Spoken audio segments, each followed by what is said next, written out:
네, 여러분 안녕하십니까? 제가 다시 돌아왔습니다. 오늘은 9번째 수업이고요. 오늘은 공감은 어떻게 작동하는가? 다정함의 과학에 대해서 이야기해 보도록 하겠습니다. 오늘의 주제는요, 공감과 안정감을 찾는 방법에 대한 이야기입니다. 특히 공감은 사회적 행동을 하는데 굉장히 중요한 부분인데요. 또 사회적 행동이 우리에게 왜 중요한지 그 이유에 대해서도 말씀드리겠습니다.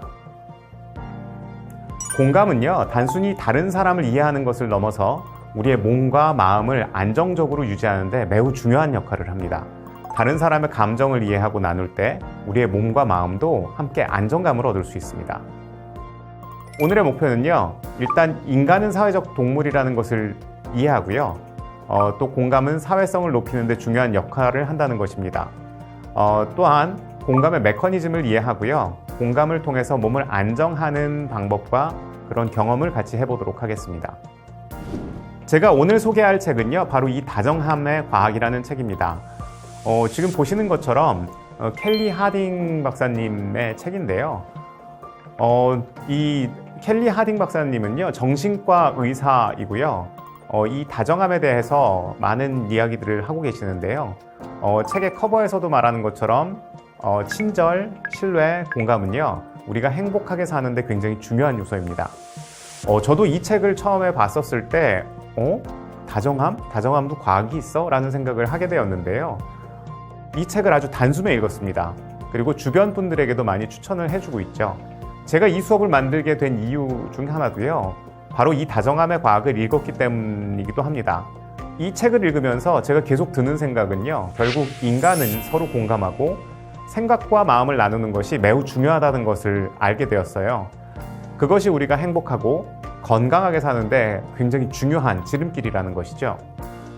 그렇다면 행동은 경험에 의해서 형성될까요? 아니면 생물학적인 이유에 의해서 형성되는 걸까요? 보통 쉽게 얘기하면 이게 DNA에 의해 가지고 태어나는 건지 아니면 양육에 의해서 만들어질 수 있는가? 타고나는 것이냐? 아니면 만들어지는 것이냐에 대한 논쟁인데요. 기본적으로 생명체는요, 유대감을 형성하려는 본능적인 욕구가 있습니다. 특히 포유류 중에서 유인원은요, 트라이브, 즉 부락을 형성하고 살았습니다. 트라이브에는요, 많은 개체들이 모여서 살기 때문에 사회적 관계가 당연히 만들어지게 됩니다. 그런데 지난 시간에도 말씀드렸던 것처럼 우리 인간은 너무 작게 태어나죠. 그렇기 때문에 보호자들이 꼭 필요하고 또 보호자들과 수천 번의 상호작용을 통해서 자신의 욕구를 충족시킬 수 있고 세상이 잘 살아나갈 수 있는 곳인지 배워나가게 됩니다. 이전 수업에서도 저희가 루마니아의 고아원에 대해서 이야기했었죠. 바로 이런 극한 환경, 어릴 때의 어려운 환경에서 자라난 아이의 경우에는요, 뇌 발달이 안정된 상태로 성장을 하기가 어렵습니다.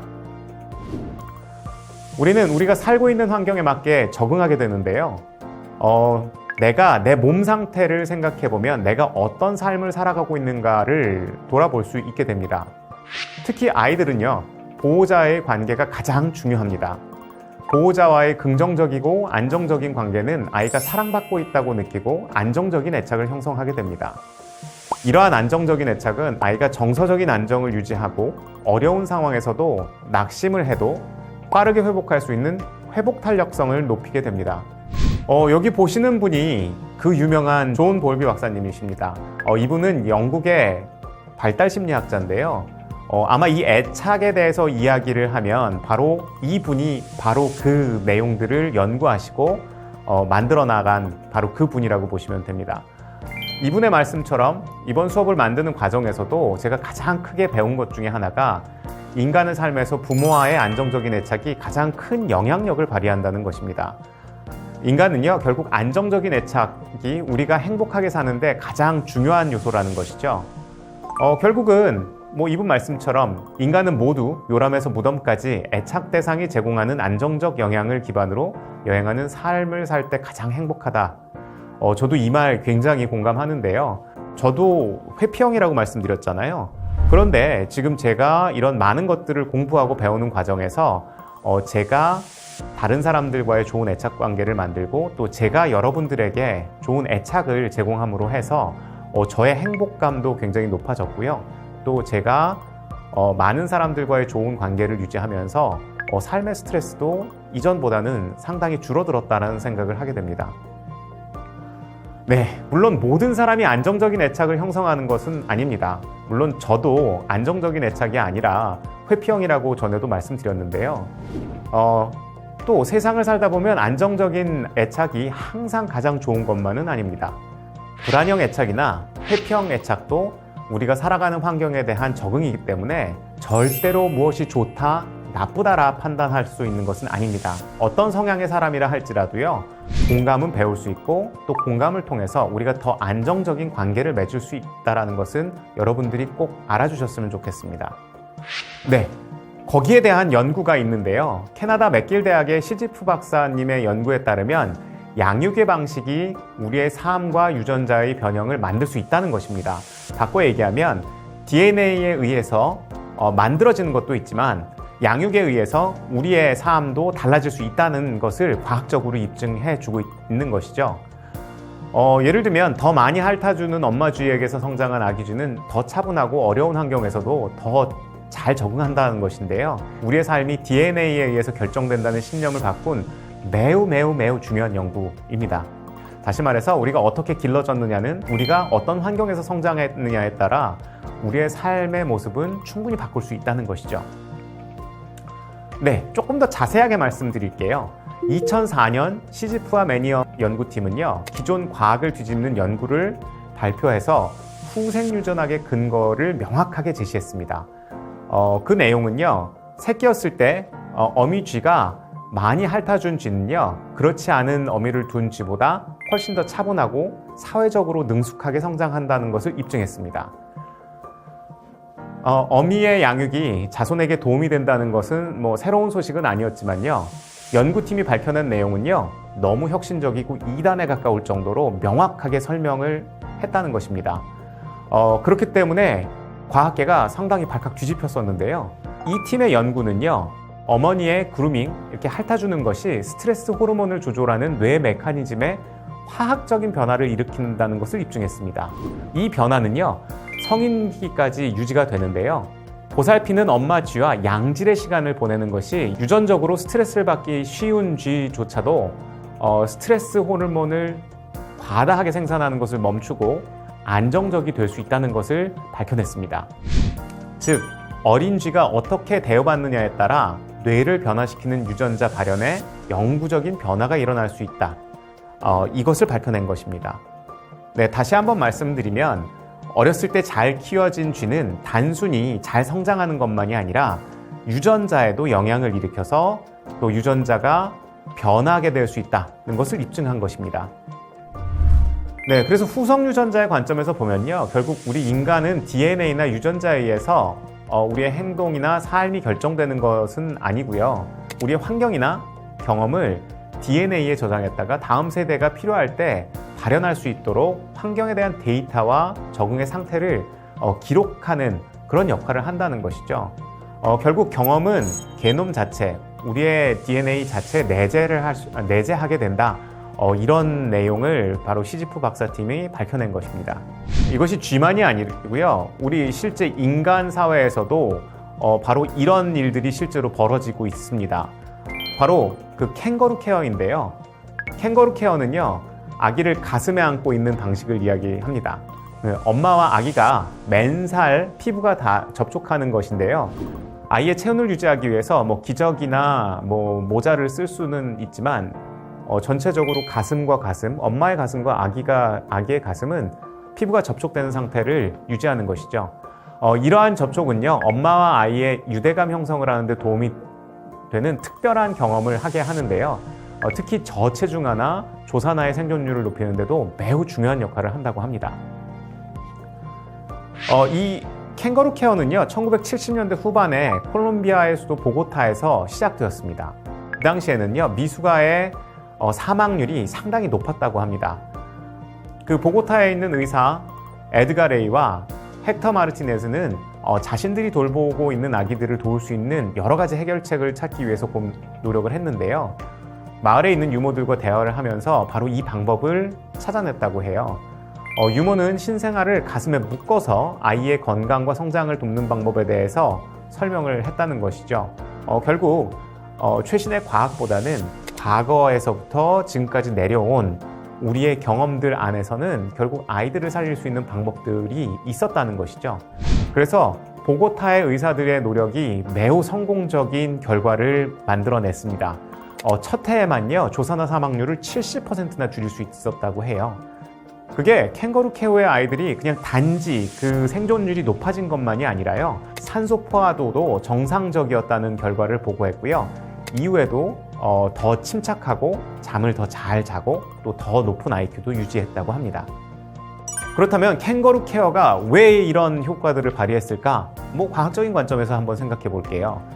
캥거루 케어는요, 사랑의 호르몬 옥시토신 분비를 활성화합니다. 즉, 우리 전에 호르몬을 얘기할 때 옥시토신에 대해서도 잠깐 이야기를 했죠. 옥시토신은 인간 간의 유대관계, 공감, 신뢰와 연관된 호르몬입니다. 우리가 인간관계를 잘 맺게 될 때 옥시토신이 분비되죠. 그래서 가족과 친구들에게서 느끼는 안정감은 우리 몸에 긍정적인 영향을 줍니다. 특히 이 호르몬은요, 산모가 출산할 때 엄청난 양이 분비된다고 해요.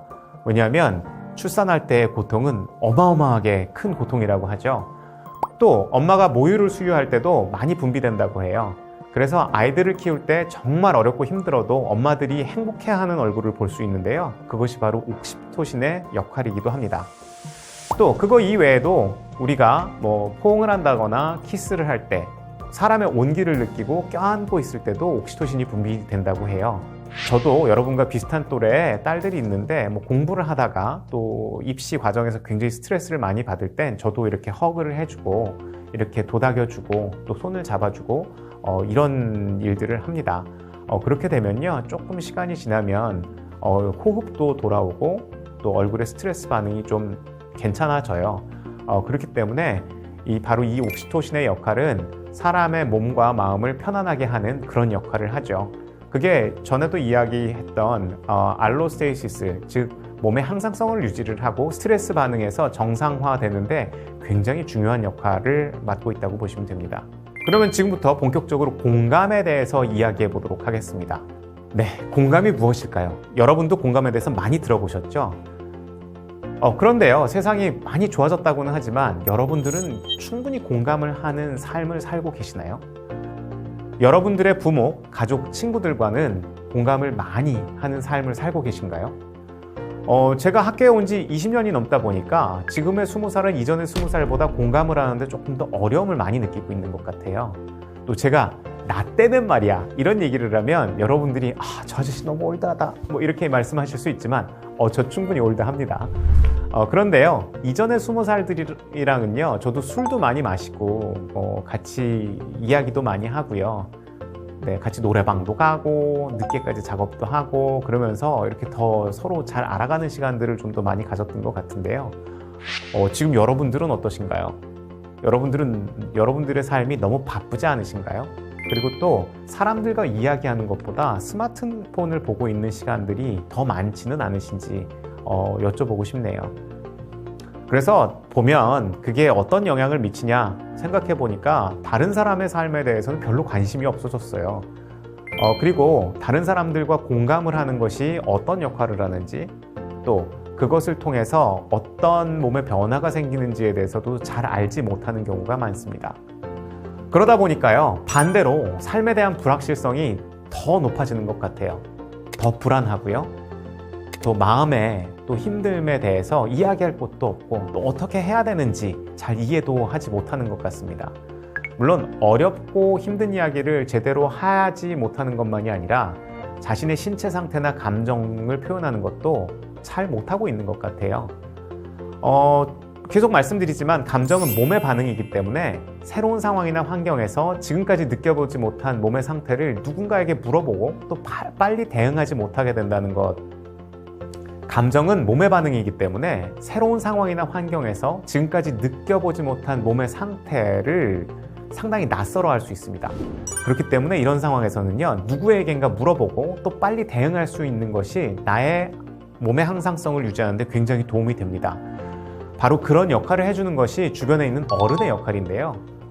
지금 세상은요, SNS나 유튜브 같은 스마트폰에서 볼 수 있는 많은 정보들이 물론 있지만 실제로 내 몸 상태가 어떻고 내 몸을 어떻게 다루어야지 되는지 구체적으로 얘기해 줄 수 있고 또 공감해 주는 사람이 적기 때문에 바로 이런 여러분들이 느끼는 몸의 당황스러운 상황들, 바로 이런 상황들을 어떻게 해결해야 되는지 잘 모르는 경우가 많아지고 있는 것 같아요. 네, 그래서 보면 알프레드 아들러라는 심리학자는 이런 얘기를 했습니다. 공감이란 다른 사람의 눈으로 보고 다른 사람의 귀로 듣고 다른 사람의 마음으로 느끼는 것이다. 바로 이 공감이요, 중요한 것은 나만이 아니라 다른 사람의 몸과 마음을 내 몸으로 이해할 수 있게 되는 바로 그 과정을 말하는데요. 그렇기 때문에 감정은 상당히 빨리 전염될 수 있습니다. 감정은 계속 말씀드리지만 몸의 준비 상태이기 때문에 비언어적으로도 집단 전체로 옮겨갈 수 있어요. 그래서 학교에 가면 누군가 기분이 안 좋잖아요. 그럼 모든 사람이 기분이 안 좋을 수 있고요. 또 누군가 기분이 굉장히 좋아서 감정 표현을 많이 하게 되면 갑자기 반 분위기가 너무 좋아지는 상황도 발생합니다. 그래서 바로 집단에서는요, 바로 이 감정이 빠르게 전염되면서 동시에 많은 사람들이 같은 상황을 같이 준비하고 대처할 수 있게 되는 것이죠. 그래서 다른 사람이 느끼는 감정을 이해하고 그들이 경험하는 것을 나의 몸으로 시뮬레이션하는 능력, 그렇다면 공감은 무엇일까요? 바로 이 공감은요, 사랑하는 사람이나 동료, 친구들만이 아니라요, 완전히 낯선 사람들과도 잘 지낼 수 있게 해주고요. 또 개인 생활이나 직장 생활 모두 좋은 관계를 만드는데 굉장히 필수적인 역할을 합니다. 그렇기 때문에 여러분들도 학교에서 공감을 잘할 수 있는 사람들이 친구 관계도 굉장히 좋고요. 학교 생활을 적응하는 데도 굉장히 유리합니다. 공감을 잘하는 사람은요, 따뜻하고 배려심이 깊은 사람으로서 인식되는 반면에 공감을 못하는 사람은 종종 차갑고 자기중심적인 사람으로 비춰질 수 있습니다. 그렇다면요, 또 공감이랑 비슷한 감정들이 있죠. 그 중에서 동정심과 공감은 어떤 차이가 있을까요? 보면 동정심은 누구에게 느끼는 행위인 반면에 공감은 누군가에 대한 감정을 포함합니다. 예를 들면 동정심은요, 상처 줘서 정말 미안해요, 이런 정도의 이야기라면 공감은요, 당신의 실망감을 나도 느끼고 있습니다. 앞에서 말씀드렸던 것처럼 상대방의 감정을 내가 시뮬레이션을 한다는 바로 그 관점이죠. 그래서 당신의 실망감을 나도 느낀다. 그렇기 때문에 당신과 내가 서로 같은 감정을 느끼고 있다는 표현입니다. 그렇기 때문에 연민과도 약간 달라요. 그러니까 연민은요, 다른 사람을 내가 도와주고 싶다는 마음을 포함하고 있는데 공감은 감정뿐만이 아니라 생각도 포함되어 있고요. 두 사람, 즉 우리가 느끼고 있는 사람과 우리 자신을 포함합니다. 그렇다면 우리는 어떤 상황에서 공감이 필요할까요? 첫 번째로는 공감을 통해서 다른 사람과의 사회적 관계를 구축할 수 있습니다. 사람이 무엇을 생각하고 느끼는지를 이해함으로 해서 사회적인 상황에 적절하게 대응을 할 수 있죠. 연구에 따르면요, 사회적 연결을 갖는 것이 신체적, 정신적 건강에 모두 중요하다는 것이 밝혀졌습니다. 두 번째로는요, 다른 사람과의 공감을 하는 것은요, 자신의 감정을 조절하는 방법을 배우는데도 상당히 큰 도움이 됩니다. 감정 조절은요, 큰 스트레스를 받을 때도 압도당하지 않고요, 자신이 느끼는 감정을 관리할 수 있다는 점에서 굉장히 중요합니다. 특히 어려운 상황이 닥칠 때는요, 누군가의 손을 잡아주거나 안아줄 때 안정감을 느낄 수 있기 때문에 그 안정되는 방법을 배우는 데도 도움이 됩니다. 그래서요, 특히 트라우마나 고도의 스트레스 상황들, 바로 이런 때는요, 혼자 있는 것보다 이 공감의 마음으로 감정을 나누는 것이 이런 어려운 상황을 견디는데 굉장히 중요한 역할을 하게 되죠. 그리고 세 번째로는요, 공감은 타인을 돕는 이타적인 행동을 촉진합니다. 그래서 당신이 다른 사람에 대한 공감을 느낄 때 도움이 되는 행동을 할 가능성들이 훨씬 더 높고요. 다른 사람들도 공감을 경험할 때 여러분들이 어려운 상황에 처하면 도움을 줄 수 있는 가능성들을 훨씬 더 높게 만드는 것이죠. 네, 그렇다면 공감의 종류에 대해서도 좀 알아볼까요? 네, 공감은 크게 인지적 공감, 정서적 공감, 자비로운 공감 세 가지로 나눌 수가 있습니다. 그래서 첫 번째로 인지적 공감은요, 때로는 관점 취약이라고도 말합니다. 그래서 다른 사람의 감정을 식별하고 이해하는 능력을 말하는데요. 그것은 감정에 대한 것만큼이나 생각에 관한 것이기도 합니다. 예를 들어 슬픔을 이해하는 것은 슬픔을 느끼는 것이랑 약간 다르죠. 즉 인지적 공감은요, 자신이 다른 사람 입장에서 생각해 볼 수 있지만 반드시 다른 사람의 감정을 느끼거나 감정에 몰입할 필요는 없다는 것입니다. 바꿔 얘기하면 저희는 역지사지라는 말도 쓰죠. 그래서 다른 사람의 입장에서 생각하고 그 감정을 느껴볼 수 있다. 바로 그것이 인지적인 공감입니다. 그리고 두 번째는요, 정서적인 공감이에요. 정서적인 공감은요, 상대방이 겪고 있는 상황을 신체적, 정서적으로 느낄 때 발생을 합니다. 때로는 정서적 전염이라고도 알려져 있는데요. 고통받는 사람들에게 대응을 하는데 도움이 됩니다. 정서적인 공감은요, 돌봄을 제공하는 사람들에게 매우 중요한데요. 바로 그런 사람들이 다른 사람을 돕는 과정에서 적절하게 대응을 할 수 있는 바로 필수적인 능력입니다. 그리고 세 번째로는요, 자비로운 공감이에요. 우리는 다른 사람들이 겪고 있는 상황을 이해하고 느낄 수 있을 뿐만이 아니라 그 사람을 도울 수도 있는 능력을 갖게 됩니다. 즉, 다른 사람의 감정을 인식하고 상대방에 대한 그들의 관점을 이해할 수 있으면 그 통찰력을 사용해서 어려운 상황에서 그들을 지원할 수 있습니다. 그렇기 때문에 저희 나라에서도 굉장히 어려운 상황들이 많이 있잖아요. 자연재해를 당한다거나 사고들이 있었을 때 많은 분들이 그 상황을 돕기 위해서 애쓰시죠. 예를 들면 가서 자원봉사를 한다거나 또 여러 가지로 물심양면으로 지원을 한다든가 바로 이런 것들이 자비로운 공감에 해당된다고 보시면 됩니다.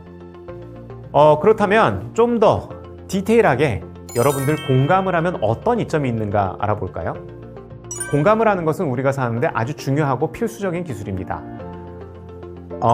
저희 주변에 있는 사람들의 요구를 이해를 하고요. 다른 사람들이 자신의 모습을 통해서 만들어지는 인식을 명확하게 이해를 해서 소통의 기술이 향상이 됩니다.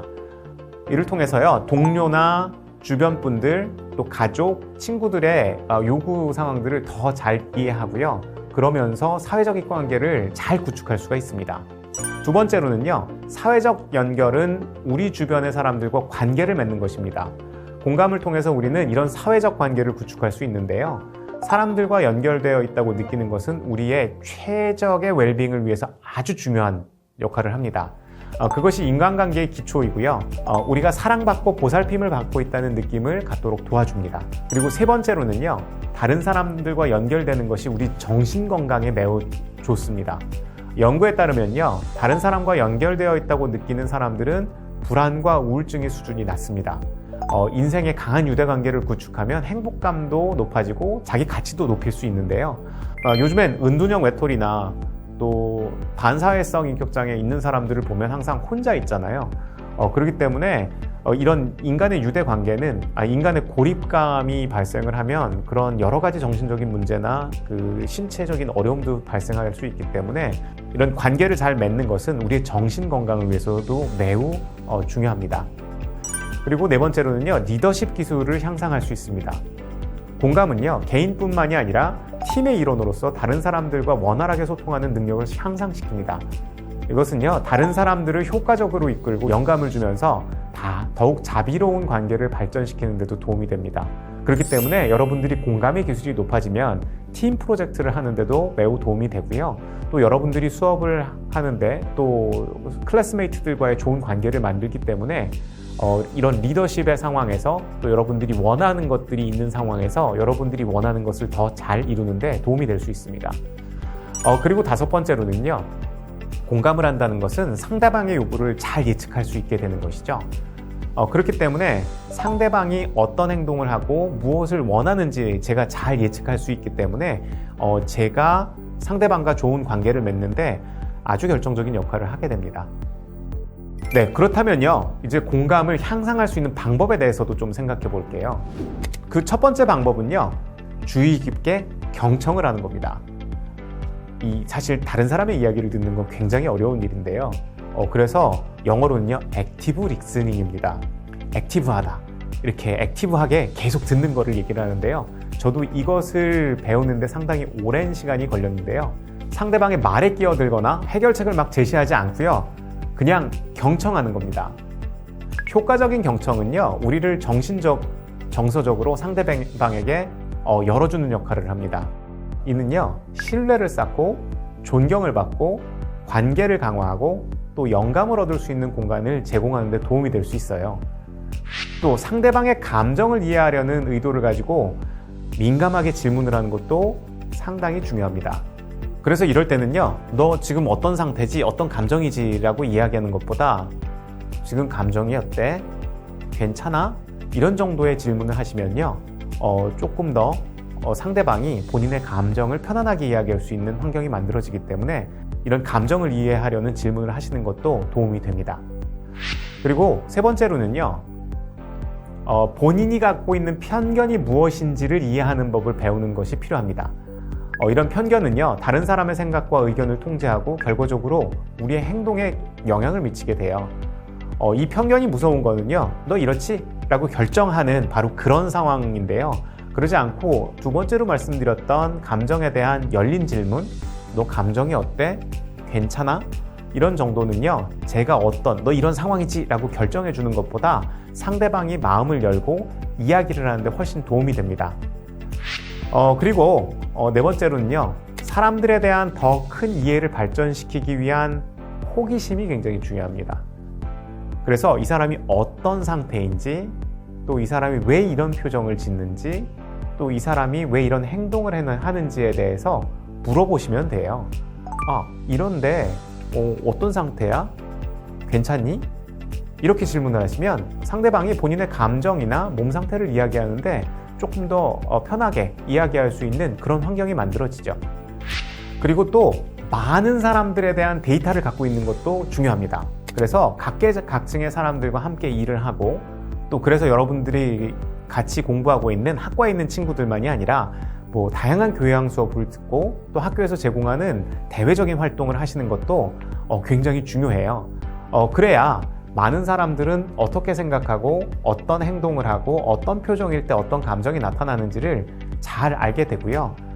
그런 경험들을 통해서 다른 사람들의 감정이나 행동에 대해서 판단적이지 않은 비판단적이 되는 습관을 키울 수 있습니다. 그리고 마지막으로는요, 여러분들 다른 사람에 대해서 굉장히 많은 이야기를 했잖아요. 근데 무엇보다 중요한 건 여러분 자신의 감정에 주의를 기울이는 겁니다. 물론 다른 사람을 잘 이해를 하는데 그것도 물론 좋은데요, 결국 다른 사람의 감정을 더 잘 이해하고 공감을 하는 데는요, 내 감정의 안정감을 갖는 것이 그 무엇보다도 중요합니다. 그래서 바로 말씀드리는, 내가 나를 이렇게 잘 이해하지 못하잖아요. 그러면 그런 상황에서 공감 피로라는 것이 발생을 해요. 물론 스트레스나 충격적인 사건에 대해서 막 반복적으로 노출을 하다 보면 그 사람들이 자꾸 이야기하는 거를 공감을 억지로 하려다 보면 거기서 나오는 무력감이나 또 고립감이 발생을 할 수 있어요. 그것은 내 신체 예산, 우리 전에도 말씀드렸던 신체 예산이 떨어지기 때문에 발생하는 거기 때문에 여러분들이 여러분들의 몸을 아끼고 여러분들의 몸을 잘 관리하는 것이 바로 이 무력감에 빠지지 않는 굉장히 중요한 공감의 필요에 대해서 잘 대응을 할 수 있는 첫 번째 방법이고요. 두 번째로는요, 공감 피로는요, 여러분들이 누군가를 돌볼 때, 간병인의 역할을 할 때 상당히 큰 문제가 발생할 수도 있습니다. 진짜 아픈 환자 앞에서는 장사가 없다라고 가족도 없다라는 얘기들도 하는데요. 이런 연구들에 따르면 의료 종사자들이 그 공감의 균형을 맞추지 못하는, 특히 정서적인 공감의 균형을 맞추지 못하면 이 동정심 자체가 피로로 오기 때문에 몸의 피로로 발생할 수도 있다는 것은 연구에 의해서 밝혀진 것이기 때문에 이 누군가를 간병을 할 때는 단지 감정적인 부분만이 아니라 몸의 에너지 밸런스를 잘 유지하는 것이 굉장히 중요합니다. 높은 수준의 공감과 정서적, 부정적 영향이 연관돼서요, 잠재적으로 공감적 고통의 위험이 증가하는 것으로 나타나는데요. 바꿔 얘기하면 너무 공감을 많이 하다 보면 나 자신이 굉장히 부정적인 상태가 되는 경우들도 있다는 겁니다. 심지어는요, 판단력에도 영향을 미칠 수가 있어서요. 그러니까 다른 사람의 공감을 하다 보면 도덕적으로 어긋나는 행동도 할 수 있게 된다라는 그런 부정적인 상황도 발생한다는 건 거죠. 그렇기 때문에 이거는 좀 컬트나 종교적인 사이비 종교 같은 그런 역할에 빠질 수도 있다는 것인데요.